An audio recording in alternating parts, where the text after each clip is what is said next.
Kita semua tentu sepakat dengan apa yang disampaikan dalam pidato oleh Presiden Prabowo Subianto yang menyatakan bahwasanya kurangnya pendidikan adalah merupakan jalan menuju negara yang gagal. Tapi pertanyaannya, kira-kira negara kita mau menuju kemana? Mau menuju ke negara yang maju atau justru mau menuju ke negara yang gagal? Karena kalau misalkan kita melihat bagaimana situasi implementasi dan juga nasib pendidikan negara ini, maka pertama, sejak awal pemerintahan Prabowo Subianto berdiri, kita tahu bahwasanya pendidikan bukanlah merupakan prioritas pemerintahan hari ini 5 tahun ke depan. Kedua, kita tahu bahwa anggaran pendidikan kita punya anggaran sebesar 700 triliun lebih, di mana hampir setengahnya itu dialokasikan untuk makan bergizi gratis sebesar 300 triliun lebih. Maka pertanyaannya, jika pendidikan adalah merupakan prioritas, jika pendidikan adalah merupakan jalan menuju negara yang maju, jika pendidikan merupakan panglima, mengapa anggaran untuk makan jauh lebih perkasa daripada anggaran untuk urusan intelektual?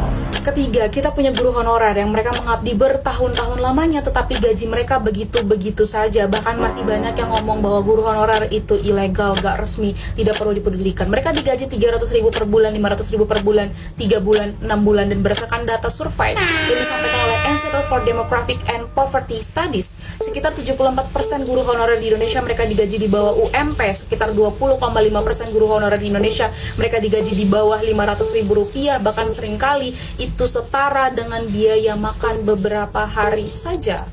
Iya, pemerintahan Prabowo Subianto menaikkan insentif terhadap guru honorer, tetapi hanya Rp100.000 saja. Dari Rp300.000 naik menjadi Rp400.000. Belum lagi dengan data yang menyatakan bahwasanya 55,8% guru di Indonesia terpaksa memiliki pekerjaan sampingan, jadi ojek online, jualan online, anything, atau buruh harian, untuk kemudian bisa memenuhi kebutuhan pokok dan menjalani hidup yang layak. Begitupun dengan 79,8% guru yang memiliki hutang dan baik ke bank, koperasi, maupun pinjol, akibat gaji yang tidak cukup dan jauh dari kata layak.